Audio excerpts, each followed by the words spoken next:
Hello, everyone, and welcome back to the Modern Woodcarver podcast. I'm your host, Michael. Today, I'm joined by Steve Hunter. Steve is a woodcarver, content creator, and merchant of wood carving supplies and more. So he's got a lot going on in the space, and I'm looking forward to getting into it with him. Steve, thank you for joining me today. It's nice to meet you. Oh, it's nice to meet you too, Michael. I'm glad to be here. Yeah, I appreciate you taking the time to do this. I've seen some of your stuff on YouTube and checked out your website. A lot of really cool things you got going on. Not sure where to start. Um, I'm going to be honest, I don't know too much about you. Usually I know a little bit more about Yep. the guests when they come on. Um, I could just tell you a little bit about how I got started, and so I've been carving off and on for about 28 years now. And I like to tell people that early on in those 28 years, it was more off than on. And I think that's kind of a common story when you hear people telling their carving journey is there's a lot of this starting, stopping, and life getting in the way. And that's kind of what my story was. I took to it. My dad was carving, and he got a bunch of carving books, and he used to follow Lynn Doty's blog. He used to have a website or a blog website, and he was really interested in carving, and I'd go there and visit and pick up the knife, and I got hooked almost right away. But that was, I was in my 20s, and there was a lot of career and family and that kind of stuff that that came along, and you get distracted. But over time, just kept coming back to it. I really every time I would pick up an old piece I was working on or whatever, and you just get right back into it and really enjoy it. So I would say within the last 5 or 6 years, I've done a lot more carving. Um, and it's kind of interesting. We talked about the YouTube stuff a little bit. I've had my YouTube channel now for 3 years, and a little over 3 years, and it kind of was an accident. And so what happened is I'd been watching these Santa ornament carvings. Blake Lunsford, I'd watched a bunch of his videos on that, and Doug Linker had some Santa videos, and I got to start making these. So I did, and I made like 33 of them or something, just kind of with the intention of mailing them out to my family for Christmas gifts. And I thought somewhere along the way, I'd be like, boy, it'd be nice if I could just record this and show them how I did it. It's interesting to me. Maybe they'd think it's interesting. So I did that, uh, recorded it, and I don't know. I've always found it difficult to figure out how to transfer large file sizes to different people, especially, you know, distant relatives or whatever. All you have is an email address. And so I thought, I'm going to put it on YouTube and just make it a private video, and I'll send them a link. Well, I goofed up.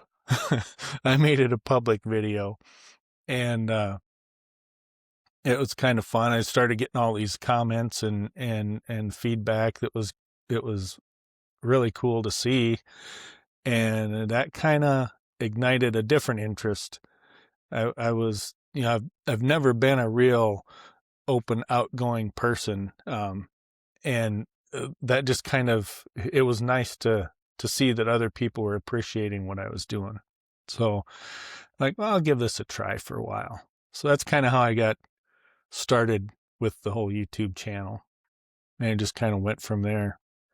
I had people, Interesting. like Gene Messer commenting on it. I'm like, wow, that's a big name. Yeah, And Gene's been great. He comments on a lot of my videos, and he and he's a he's great guy. amazing. Yeah, He he's really active in the Facebook groups, yeah, and he comments on everything. And I think it's amazing because he's yeah, he's obviously, you know, one of the original YouTube wood carvers, and he's amazing, and his videos inspired a lot of people. So it is nice to see, like, you know, your heroes in the wood carving world, Right. like your stuff and actually message you and comment. It's a really Yeah. cool thing. Yeah. Um, Maybe it's a little nerdy, but I have that first comment from Gene framed up here on my wall. It was it it it meant a lot.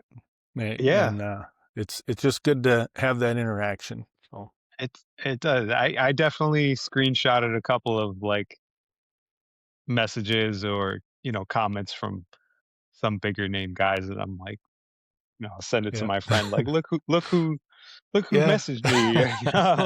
Like, Yeah, no, it's a really great community, and everyone is just so helpful, and it is. Yeah. yeah. And speaking of the community and the comments, it's rare. I have had a couple nasty negative comments. You'll get that, Matt, if you're going to put yourself out there, you're going to find that. Oh But yeah. other than just a couple comments, everything's just been super great and a great interaction with everybody. It's really been fun.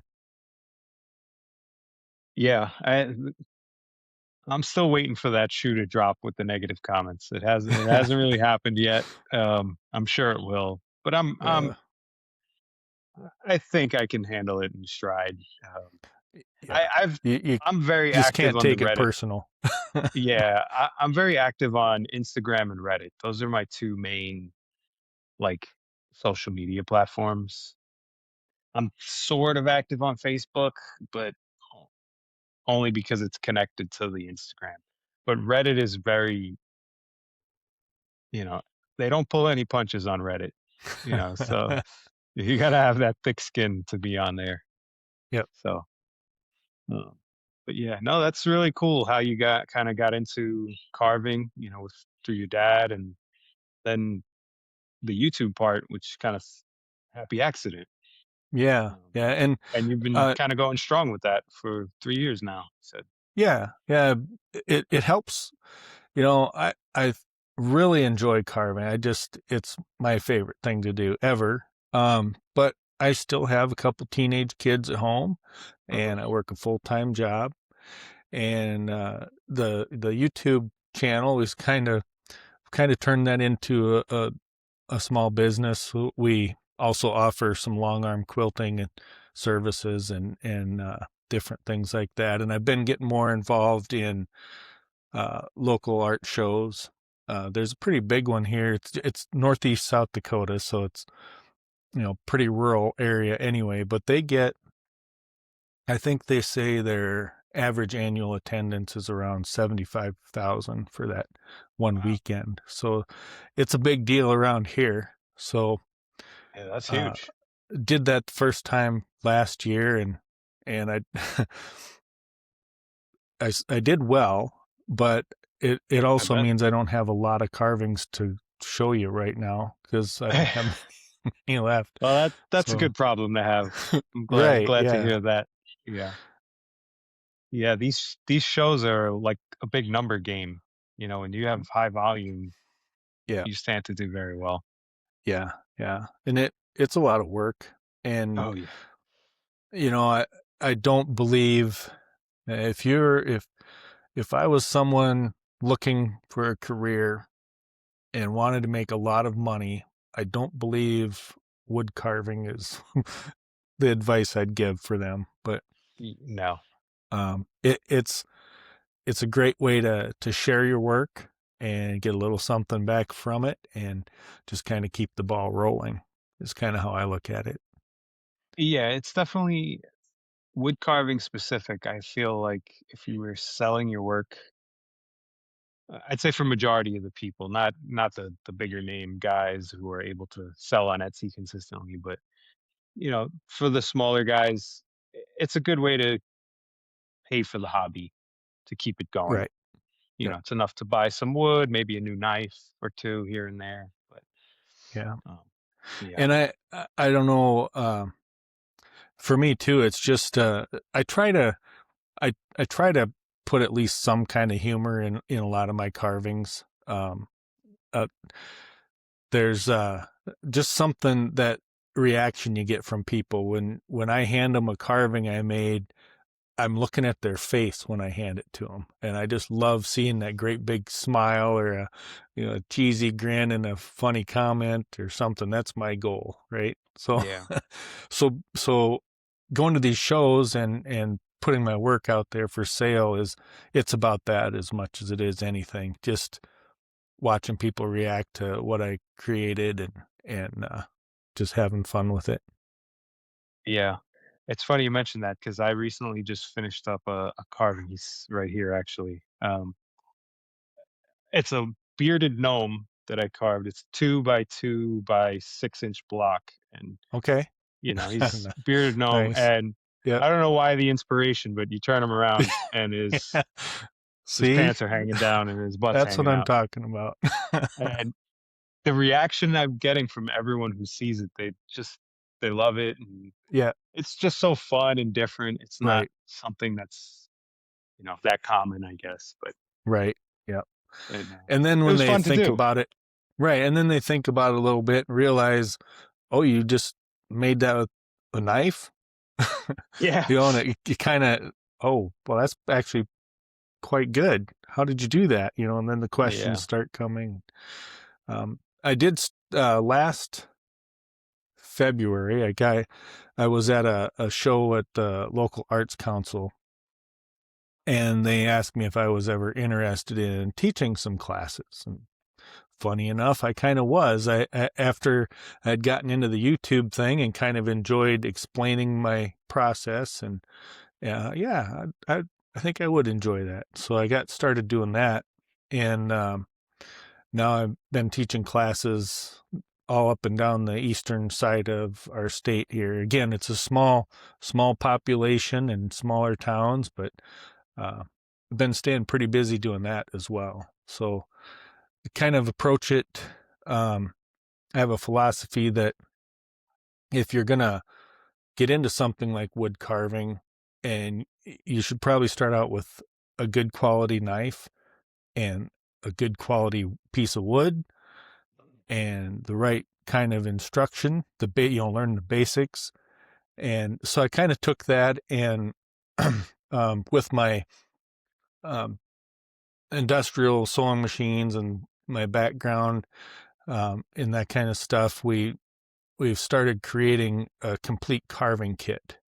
I Mhm. make a bag and a tool roll, and we make our own strops and uh, have we buy Heineke wood so that they get started off with some premium carving wood, and we put that all together and include that kit as into the registration fee of the class, and it's been really popular.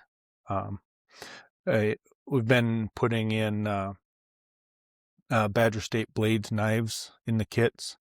So, like I said, I think it's important that to kind of get started out. Don't skimp on the tools and the wood just to try it. I mean, Absolutely. it makes a difference. People get frustrated otherwise. It does. Yeah. I have taught a few classes in my area, and there has been a few times where people would show up with their own tools, and the class was, I provided the tools. They didn't get to keep them, but Sure. I brought I had a bunch of flex cut brand tools, which I felt were a good, it's a good quality tool, especially for beginners. They're sharp, comfortable handles and stuff.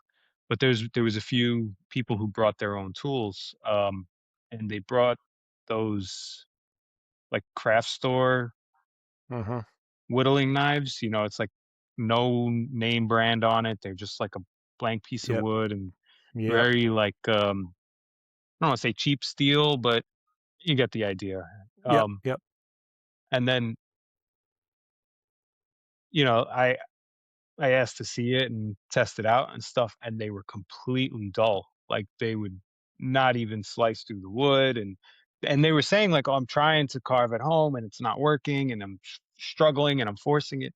like the tools dull, unfortunately. Right. And I think a lot of times at these big box craft stores, they sell these knives that are just cheaply made and Yep. not really adequate for the hobby, even though they're marketed for the hobby. Right. And it actually is kind of dangerous. Oh, it's You've very you've dangerous. probably heard the saying, a dull knife is a dangerous knife. Yeah. I believe that's pretty true. It's a factor of, it's not cutting nice, it's not cutting easy, and you just keep pushing harder and harder. Something's going to give, and that tool's going to end up in your hand, and it's just not a good Yeah, way I to mean, go. you're putting an immense amount of pressure just to try to cut something. And I Right. think a lot of these beginners will follow the YouTube videos like yours or Doug or Johnny or whoever, Right.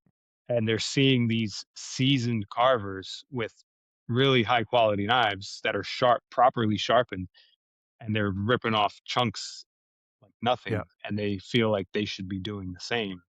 They're Yeah. trying to emulate that, and they, their equipment's not up to the task Equipment and technique. I've and made technique. made a point of discussing that in my videos a few times, that that's not there's no race. When we're making YouTube videos, we're trying to get a project completed an amount of time that people are willing Sure. to stay focused on and watch. So we almost have to be in a hurry. Yeah. But I said it over and over again, just that shouldn't be your goal. It shouldn't be how fast can you get this done. It's how can I get this done and enjoy what I'm doing. So Yeah, I think they see the time, like the 30 minutes for the video, and they yeah, say, "Well, I should be able to carve it in the same amount of time." It's n yep, not the case. I mean, these guys have been carving 5 years, 3 years, 10 years. They have the technique, and more often than not, they prepared for the video, and they carved multiple yes. times that same object. Yes, yep. So I've found that, what, in some of my earlier videos, I think I may have made a comment like, I this is the first one of these I've done. We're just going to kind of work this out or whatever, and started noticing like what Doug does, and Doug's great. I've watched, I think, every one of his videos yeah, at least once. He's an awesome carver, and he makes really good videos too. amazing, yeah. Anyway, you always notice on there he's got several completed Yeah, carvings of that sitting behind there, because he takes the time to work through it and understand exactly, it's more efficient, gets the point across. He's really good at doing that, and I've yeah. started doing that more. I recently, one of my more recent videos, I did this little character I called a Goose in Boots. I can show you an I saw a example of one picture of here. him, yeah, Yeah. So, this backwards camera thing. So, yeah. Oh, that's really cool. this is out of a 2 by 2 by 6 inch piece of wood, and just a goofy goose with some big boots on. And but that, if you watch that video, you'll see there's 6 or 8 of those sitting there that I'd done before I did the video, and it makes a difference to be more prepared like that. I feel my videos are better when I do that. But Yeah, there's a lot less guessing going on in the carving. right, You're not trying to think of what to cut next and how to remove certain material.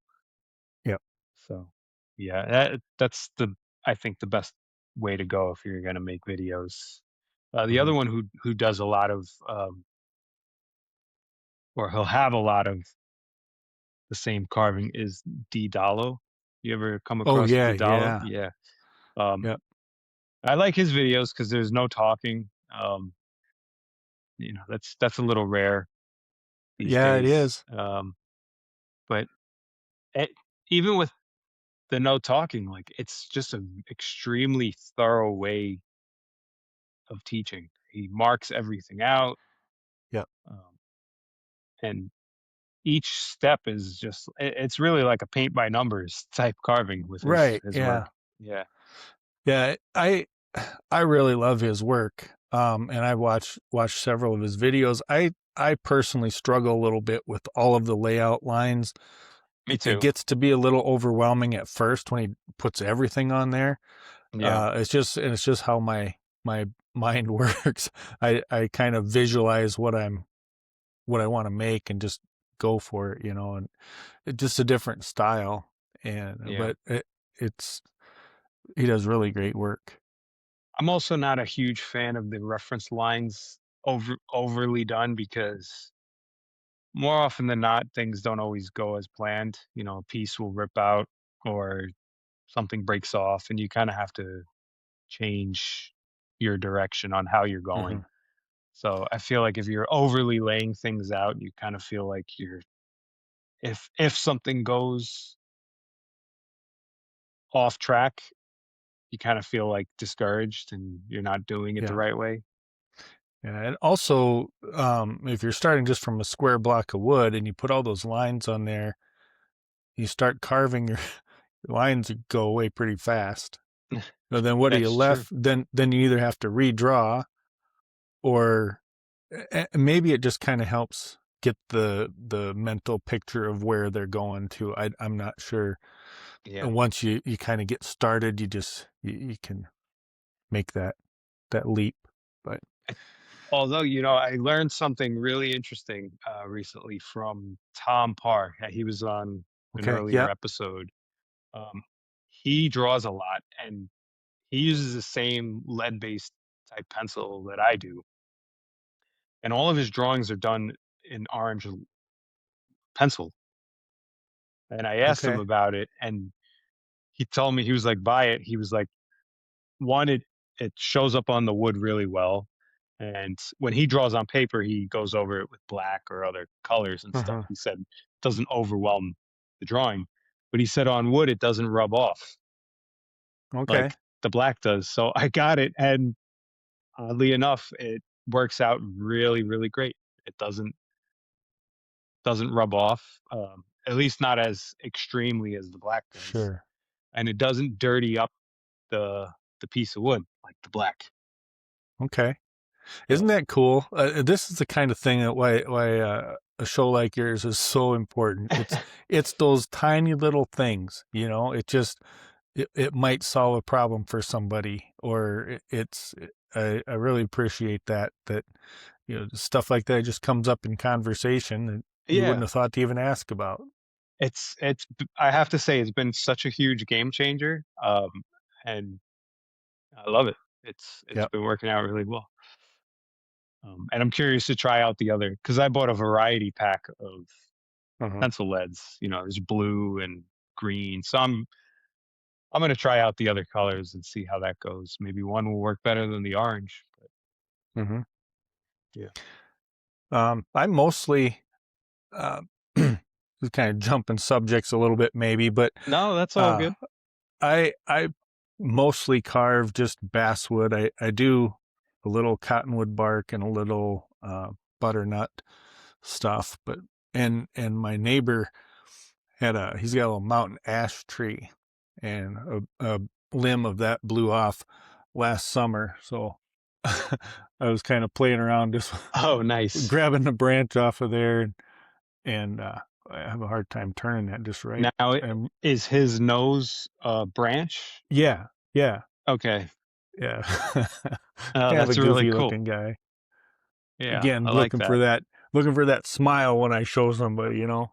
But um Now, is that a hard type of wood to carve, or did you carve it it green? uh it it is harder. It is a lot harder to carve than basswood, but it isn't. I carved this. It had been in my just laying in my shop for a few months. It's not, I wouldn't say it's 100% dried out. Um but uh I really like the look of it when it's done. But yeah, it's definitely a little more work. Yeah. I recently snagged a branch from my neighbor has a fig tree and he pruned it. So there was a bunch of big branches that he was throwing out. So I grabbed a few of them and I did a little test carving, but it was freshly cut, so it was Sure. cutting really nice. But I've had it sitting in my garage here for now a few weeks, so I'm curious to know how it will react after it dries up a bit. Right. See if it's gonna split Um, or. yeah, but it seemed like a really nice wood to carve. Hmm. Little tougher, but Yeah, I would like to experiment with different types of wood, but I just grab the basswood and go. you know, I have butternut, and I everyone says it's a beginner friendly type of wood. For me, it feels like a rock. I don't know if Oh yeah. what I have isn't butternut, or maybe it's just overly dried, or whatever the case is. It's so difficult to carve. I don't even want to attempt it. Yeah, it's I think it does depend on the piece you get. I have noticed quite a bit of variance in it. Typically I don't do a lot of detail with butternut things.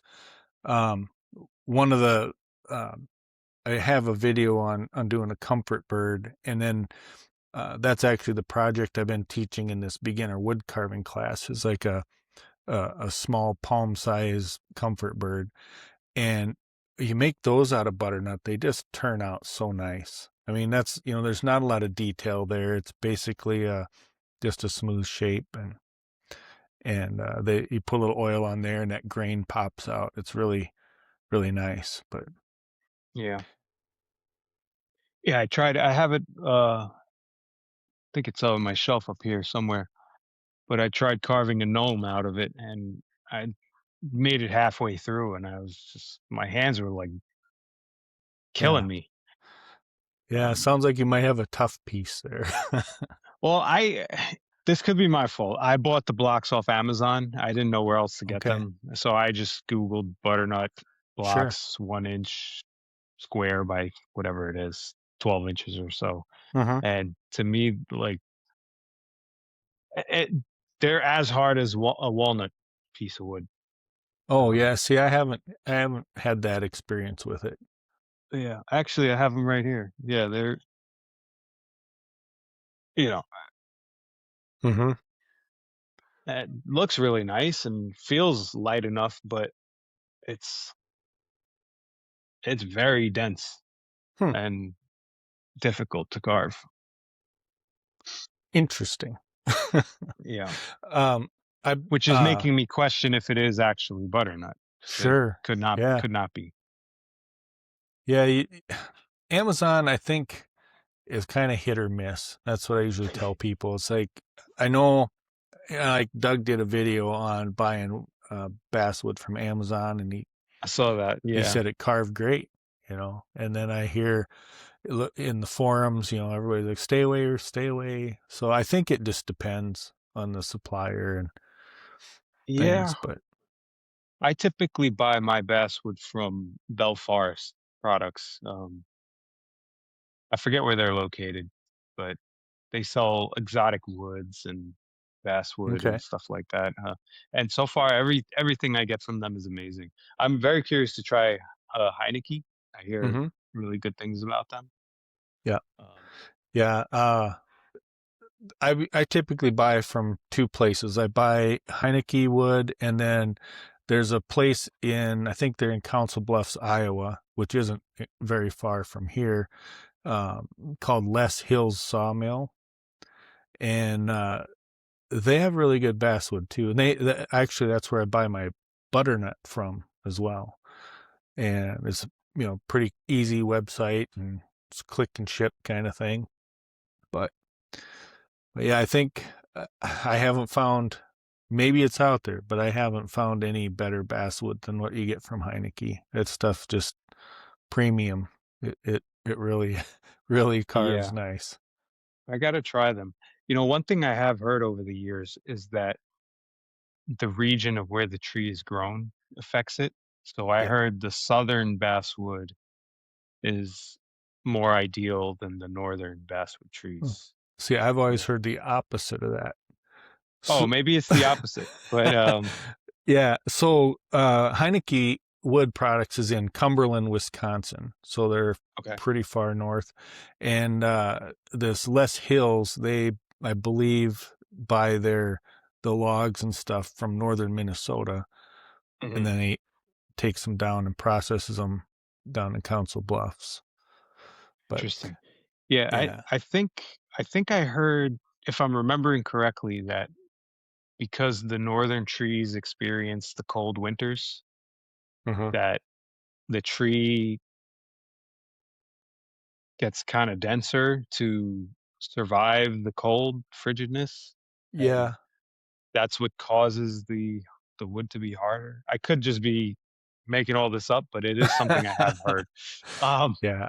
I'm so not I'm sure not sure. why the properties are what they are, but uh I just know they have a great product from up there. So Yeah, I'm definitely going to give them a try when my stock depletes.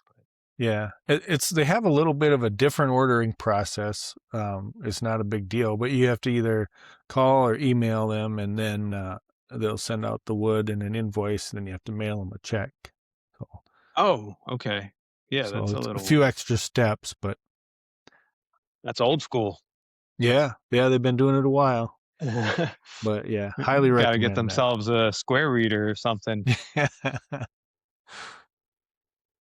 Yeah, um, I because I was browsing their site the other day, and I saw that they offered roughouts, which I was looking to kind of maybe grab a few, and they said to email them, and I was a little bit confused because I was like, I don't know what I'm looking for rough out wise. So so I thought there would be options to pick I from. I think what they sell for rough outs is they're selling the rough out service. So if you're a carver and you want to have rough outs made, I believe Mm. they do that. And because there's a page on their website that says that they don't sell rough outs, but they list the people that they provide rough outs to so that you could buy them from them, Okay, if that makes that makes sense. a lot more sense. Yeah, Yeah. Um, interesting. yeah, I think as far as I know, that's what the deal is. They actually create the rough outs and for carvers and stuff. So, Interesting. One thing I was doing, I was checking out a few of your YouTube videos, and I think they're great, by the way. You're well, doing an thank you. excellent job. Um, and I actually watched the one today where you fixed the tip of a broken knife. Um, I Oh, guess okay. you dropped it and Yep. you reground the profile, and I thought it was a great video on how you explained on how to reprofile it and sharpen it. Yeah, thanks. Um, That happens more than you'd like it to.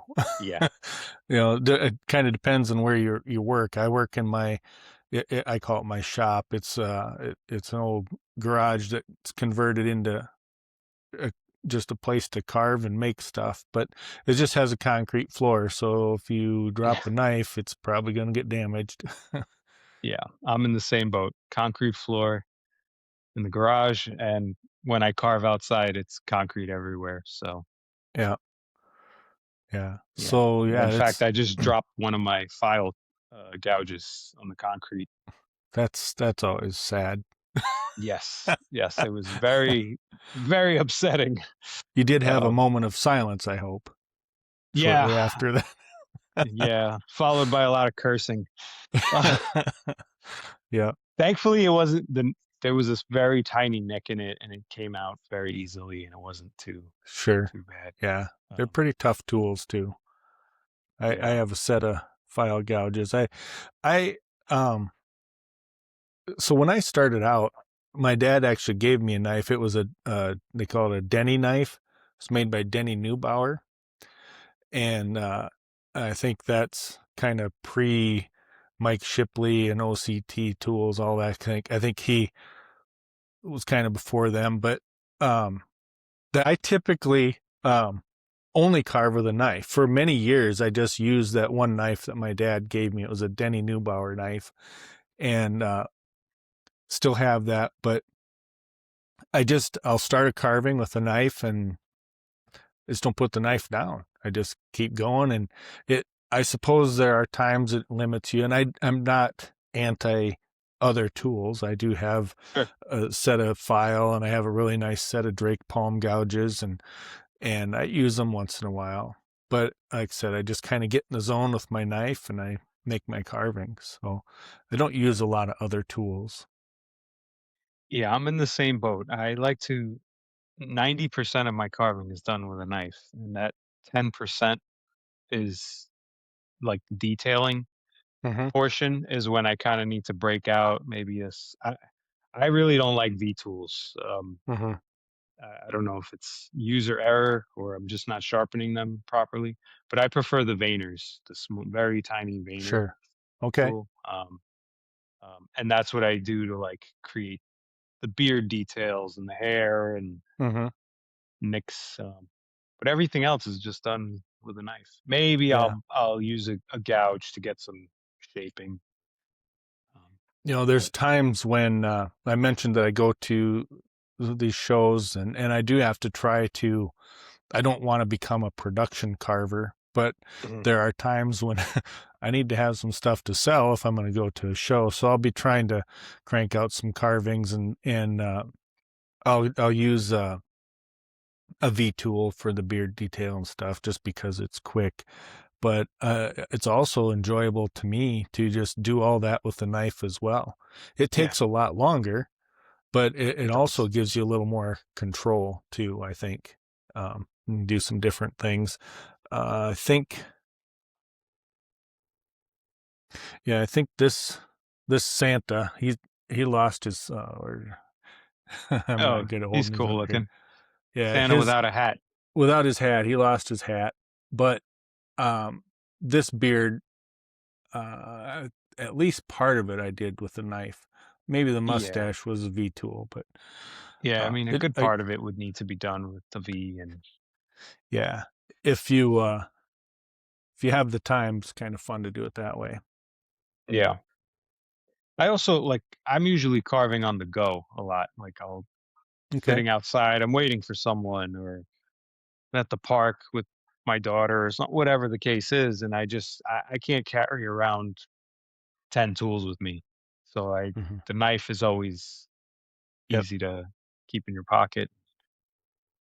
Um, so yeah, I favor the knife more than Do anything. so do you have like one of the folding type carving knives or Yeah, so okay. I my everyday carry is the whittling jack Okay. 2.0. I've the Okay. flex cut one. It's Yep. this silver guy. Sure. Um, Okay. it's got 6 tools in it. I use 2 of them. I use the uh, straight knife, and then I do like that it has this U-shaped Okay. gouge. Yep. Um, so sometimes that's kind of nice for hogging out a lot of material that needs to go. It does have this like sweeped blade Well, to that's it. like their pelican blade. Pelican, yeah. Yep. Um, I do like it. I'm not a big fan of the sweeped blades in general. I've Yep. talked about it before. I think it's because I cut myself on a up sweep knife, Yeah. and I needed stitches and everything. So I think just mentally avoid it when I Yeah, can. it's a different feel for sure. That that's interesting topic too, I guess. Just you get comfortable with a knife. You'll have your favorite knife, a good quality knife, and just I've recently brought deep holler knives into my online store and I did a review video on their knives since the new owners had taken over and they're they're making some good knives again and uh they have a little different shape. They have one blade style. It's a flat grind, basically from the spine of the knife to the cutting edge is one angle.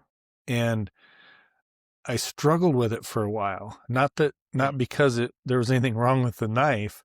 It's just that I have carved so long with like the the Badger State blades and the Helvey and the Denny knife that I had for so many years, they all have just a slightly concave grind to it, and Hmm. it's just what I was used to. So you go from one high quality knife to another, but it's different, and then you stumble a little bit. So It's a very there's, subtle, different yeah, feel. Yeah. yep, Yeah. Cause I have a couple of Helvies and some other um, knives as well. And when I'm bouncing around, I'm familiar enough with the knives now that I know, hmm that I switched up the knife. But when I first got it, I was like, this feels a lot different. yeah. What's And going on I here? couldn't figure out why. Like the the one Helvy in particular that I have, I guess because it has that concave um, grind to it, I hmm noticed it dug in a little bit differently than the straight knives that I had from Flex Cut. Um, Yep. but I like that grippy type of cut it has to it. hmm Like you Yeah. you could really Just those subtle yeah, differences. yeah. Yeah, I'd have to I wanna get a bunch of knives. I mean, they're costly to just Right. dump money on all. I'm waiting on a Badger State knife that I bought. Um, I know they're very busy and Yeah. They are. traveling around, so I did Yep. order one. I'm waiting on that. Very curious, to know how it works. I mean, I've heard amazing things, and Yeah. I already know. I've talked to them, and I know it's gonna be a very good knife Yeah. just Yeah. based on They've everything. got that figured out. Yeah. um, yeah. I kind of, I don't remember how I first heard about them, but I ordered one. I think it's been 2 years or so ago, and started using it. And like, boy, this really feels familiar. This feels like my old knife.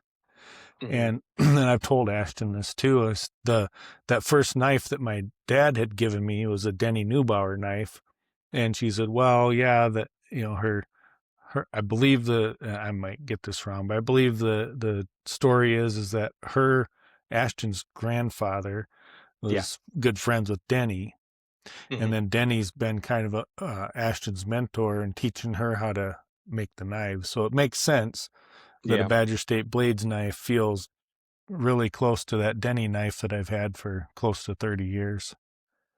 But Yeah. Yeah, she told me that story, and it's really cool, like, how all that kinda came about, Mhm. and she's keeping that whole thing alive. I mean, she's doing an incredible job with her Yep. her business, and her knives are everywhere.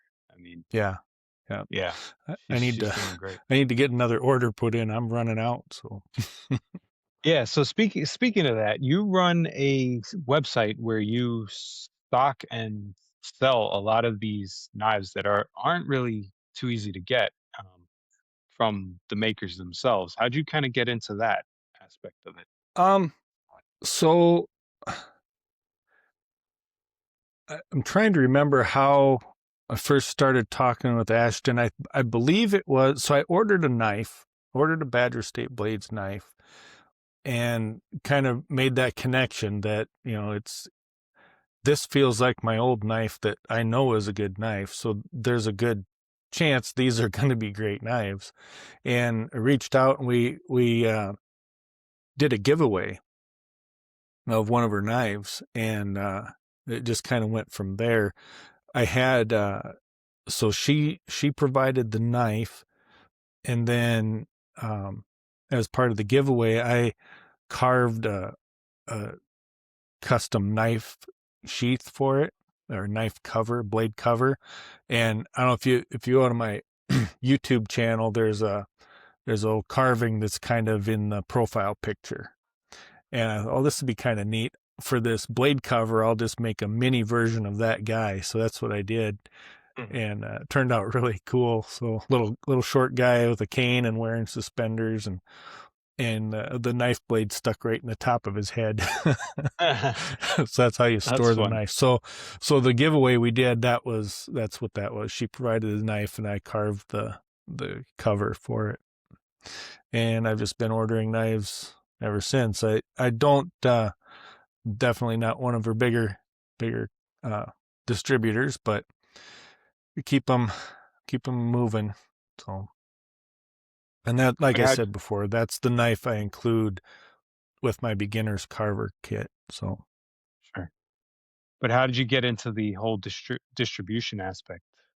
Because you um, sell rough outs, well, not rough outs, but little, I guess they're rough outs, oh, bandsawed so yeah, the bandsaw blanks blanks. and So those are just ones that I create, um, and I just buy the wood from Heineke or Les Hills, and I'll use those patterns and cut out the bandsaw blanks for those. Because what I've found teaching my classes is there's quite a few people that either don't have a bandsaw or have a place to put a bandsaw, to live in an apartment or something, and but they really appreciate having that available to them, or they can just get the blank and go from there.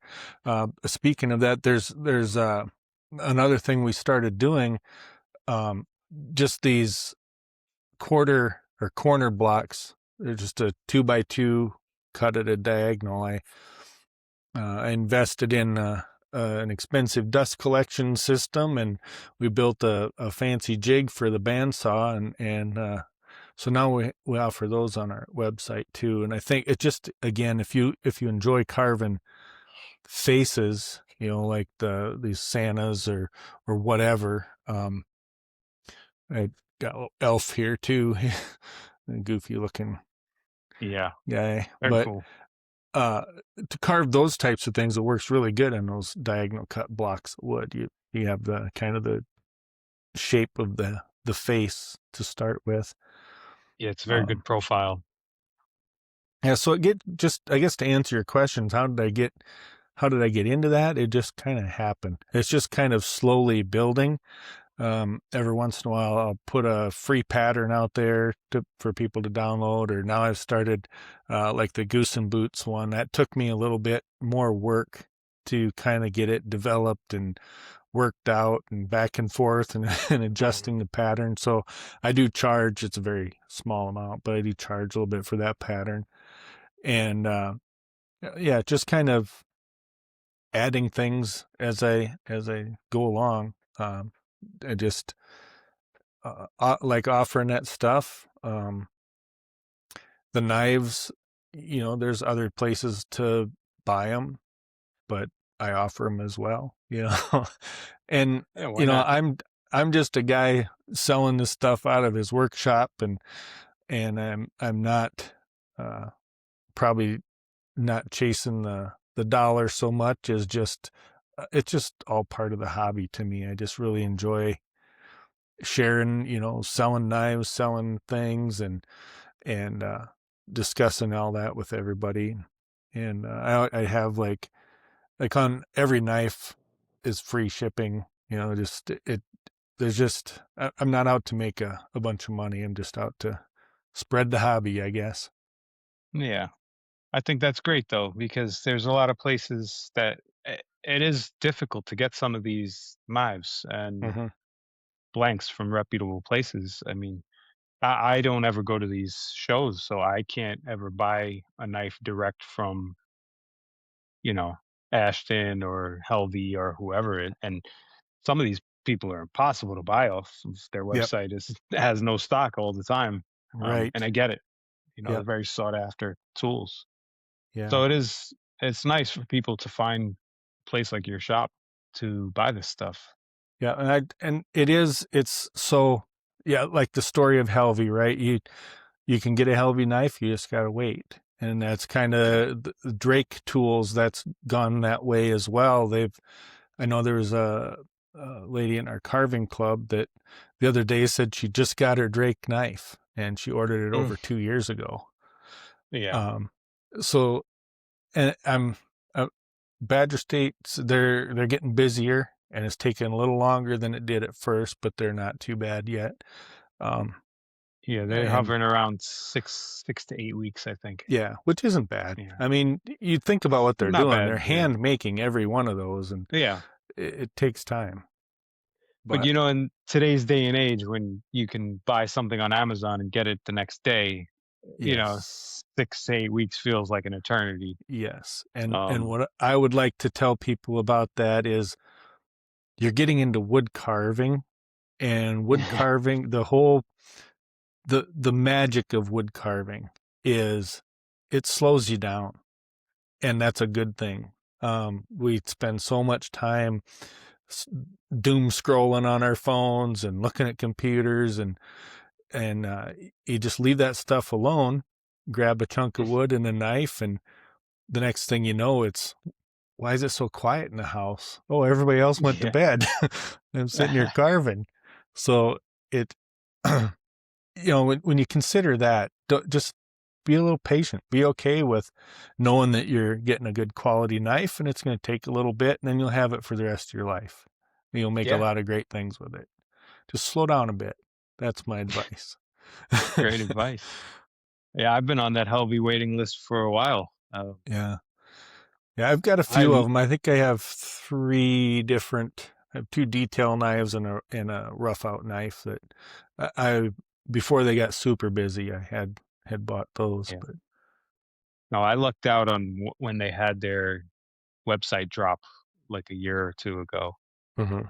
And I told this story before on other episodes. I was trying to pick the ones I wanted, and I realized really quickly that's not the way to go, and just I grabbed whatever two that it allowed me to. Sure. Um, Yeah. and I mean, honestly, like I have one of them here. That's I, I would never have picked this one. It's like a chip carving Oh, knife. sure. Angled down a little Um, bit. yeah, and I don't do chip carving, and but because they only allowed two, and I picked whatever two it allowed me to. This was one of Mhm. them. The other one is a like a 2-inch straight edge, which again, something I wouldn't have picked. I like that 1.5, 1.25 Mhm. range, but Yep. both of them are amazing. I mean, Yeah. I find that I didn't want this, but I do use it very Oh, often. sure. It's very helpful getting into like these little tight corners. I use the other one a lot more than I use this one, but I do like that I have it. But yeah, I would like to actually get something from them that's to my own personal preference. Mhm. So one day, Yeah. Yeah. Um yeah, you just got to be patient, and it's kind of nice, once you get to the point where you have the knives you need. You just don't have yeah. all the knives you need yet. Yes, yes, So you have enough knives, you can carve and you can make things, but so just get on the list and get those other ones that you want. But I need all of them, right. even though I don't need them. Yes. Um, Yeah. yeah, but it's that saying: he with the most toys, he who dies with the most toys wins. Yeah, I think that's Yeah, definitely true for carving knives for sure. yeah, can never have enough. um yeah. So the whole YouTube thing's been a lot of fun. Um I typically have been just carving these small carvings. I want to make some bigger things. I've made a couple, I just call scenes, almost diorama stuff. I think that there's a series of videos I have out there. It's Rick Butte's book. It was a pattern of his. There's a guy like portaging or portaging, however you say that, depends on where you're from, I guess. A canoe carrying it on his shoulders, and I turned that into a little scene with he's stepping up on a log that a beaver chewed over, and I poured some epoxy to make like he's walking up to a river or lake, and I carved a couple fish in the water, and I really enjoyed making that. I don't have it anymore. I'd show you. It's one of those that sold, but I really Yeah, those enjoy are really making cool. those more complex. It tells more of a story. It's more Yeah. interesting. And I got to show you this guy quick. I tried. I don't know. He should look kind of familiar. I don't know. Yeah. Tried Self-portrait. making, yeah.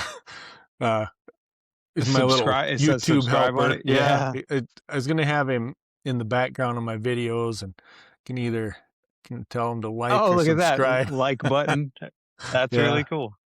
but Little he thumbs doesn't up. he doesn't fit in the frame very well all the time, so he's not in most Yeah. of the videos. Yeah, that Yeah, was that's kind of a cool. challenging thing. You start examining yourself on that level, and do I really look like that? Yeah, I want to attempt a self portrait carving one day. It's on my list. Yeah, it was fun. But yeah, I'd like to do more. Um, I know a lot of my videos and my carvings are maybe just above beginner level, and I feel like I've got a lot more to offer as far as what I can do. I just don't have the time right now. I've got all these things going right now, and trying to keep up with having enough to sell and managing the classes and my full-time job and the family life. And someday, someday I'm going to Yeah, make some pretty complex you're scenes. juggling a lot of things here, a lot of Yeah, businesses going on. yeah, yeah. Um, and it's funny because I was talking to Johnny Layton, and he said this before in some of his videos that the YouTube thing really is a passion Yeah, project. yeah, It doesn't pay off as well as people think, and yeah, you just have to really enjoy doing it. It's a lot of effort that goes into making these types of videos. And I think people kind of half realize, but don't fully realize the yeah. amount of time and effort that goes in. Right, and the the struggle is real. I can tell you that. Yeah. There's and I hope I'm getting better. I don't I have like 63 videos or something like that now, and hopefully they're getting better. Some of the earlier ones. So yeah, you there's so much to learn. I don't have a background in videography or video editing or audio or any of that stuff, and just over time you keep making mistakes and you fix them, and Yeah. learning the editing software. And there's the few videos early on I enjoyed doing it. I was kind of coming up with these little skit kind of things, sort of at the beginning, just a funny, trying to do a goofy intro because I'm goofy. But, um, then you try to add in the special effects. There's one, I started a cat carving video with uh, a video of our live cat sitting on a bookshelf, and then an explosion, and it turns into this little carving. But you try to do stuff like that, and you got to learn every step along the way. It just Yeah. takes so much time and effort. And But there's the the titles and the descriptions and the yeah, tags and all these other like things that people don't think about. yeah. And do you have your format set right when you're uploading? And do you have, you know, there's a lot. There's a lot to it. It's definitely, I've been monetized for a little while, couple years now, and it's kind of nice to get a little something from YouTube, but it's definitely not life changing, not for me anyway. So, Yeah. uh, Well, you're many definitely a hours. step above me. I'm not monetized at all. So for me, this is pure passion Yeah, at this point. Um, yeah. It, we'll it's another way see to where just it goes. to share it with everybody. Like I mentioned, I live in Northeast South Dakota. I live in a town of 200 people, and I drive 25 miles to work, and it takes me 23 minutes to get there, and Mhm. that town's not, it's maybe 15,000 or something like that. So I don't get a lot of interactions with other carvers. So it's kind of nice for me, at least. It's a way to share and talk about carving with people from all over. It's been a lot of fun, and that's what it's Yeah, about. same here for me. I mean, minus the 25-mile drive to work, but um, there's just nobody around here that really carves. I mean, there's a few names that I now am aware of, but again, we're not anywhere close enough that we meet up on a random day to hang out. Hmm. Um, so, which is why I'm doing this. It's been a blast getting to meet everyone and all these talented carvers and perspectives and tips and tricks and techniques and everything. Um, I'm going to do this whether I'm monetized or not. I mean, hopefully I'll get monetized. That'll be a nice little Yeah. added benefit, but yeah, I'm not gonna retire off of anything from Yeah. this. It's really just for the fun of it. It is, and another thing I like to think of, um, is that, YouTube's forever. You know, these Mhm. videos, you might not, they might not get pushed and in front of new audiences, but they never delete anything. Those I mean, unless you violate their rules and stuff like that, but generally speaking, a valid video is gonna live on YouTube forever, and That's true. it's kind of a nice thought that, you know, after I'm gone, I could have kids and grandkids watching my carving videos and kind of reflecting back on things. You know, it's kind of nice to think about. Yeah. I didn't think about that. That is, kinda nice to think about. Hmm. Le Leaving a lasting impression. Yep. Yeah. And it's funny because these types of videos, the carving tutorials, even these conversations, they'll still be relevant, um, now or 20 years from now Yep. because maybe the knives might be better or the wood might be artificial. I don't know Yeah. what's Yeah. gonna happen then, but, Grown in a lab. the core concept of it and the styles and techniques and the thought patterns and everything will still kinda remain the same. Yeah. Yeah. Yeah. And it's interesting, you know, the how AI is kind of creeping in to carving, and there's a lot of pushback on that. And I've kind of, yeah, I early on, I'm like, yeah, this isn't good, you know. But I've kind of mellowed on my position on that a little bit. I personally kind of look at it like, if you use AI to help develop an idea, to help develop a thought, you know, maybe you're not that great at drawing, Mhm. and you use it to develop your idea. I don't personally see a problem with that, as long as you're taking that as a reference and then you do the hands-on carving and you create something with your hands.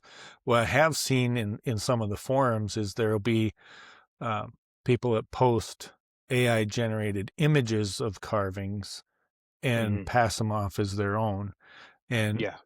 I've gotten pretty good at spotting that. I think you'll see them that they'll post multiple highly detailed carvings every day, and Yes. the backgrounds Always in a are forest or yeah. Yeah, or they'll have tools there, but the tools don't make any sense for the little thing Yeah. that they're showing that they carved, or these great big curling wood chips, and the carving's a little 4-inch guy or something. You know, it's pretty obvious that Yeah. that's AI generated. But so that's where I draw the line. Like, if all you're doing is generating images and telling people you carved this, I don't think that's right. But Yeah.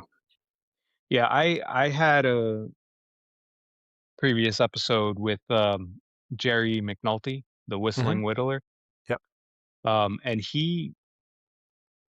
I forgot who told him about AI, but he said he uses it to help kind of change up ideas of things, like, if he'll have a police character that he's working on, he'll ask it to show it as a fireman instead, so he'll get, like, a Okay. different twist on what it is he's trying to work on.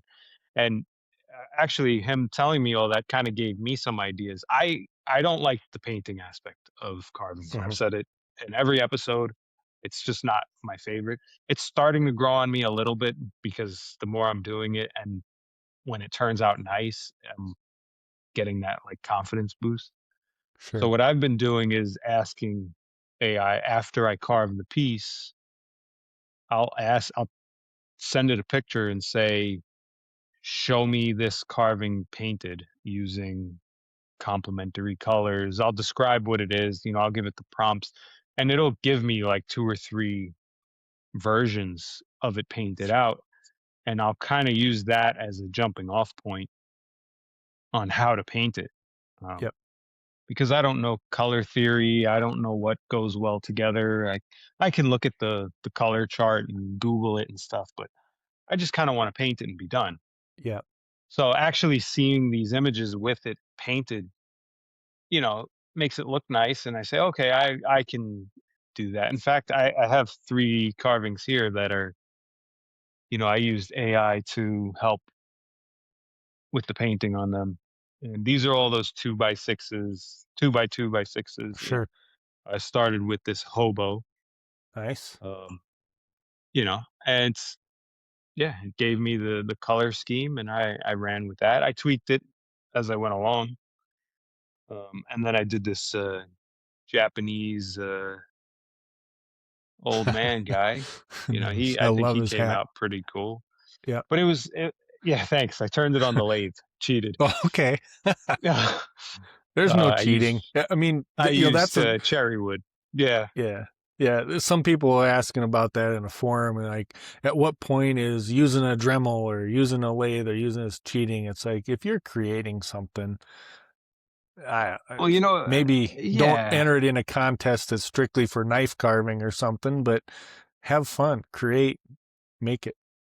yeah, and I thought the smoothness of like the tooling off Oh the yeah, lathe just really complemented really well with the faceted carving aspect of it. Just yep, kind of sure, looked cool. So, yeah. but yeah, I would have never been able to paint any of these guys as well without using help.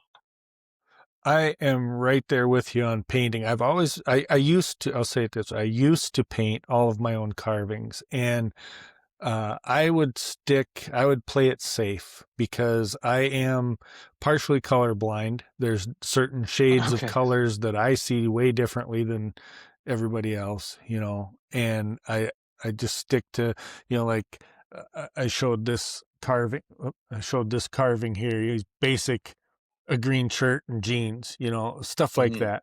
I'll do that. But I do have a secret weapon lately. I gotta give a shout out here. Uh, Carved this little guy, Oh, and he's really cool.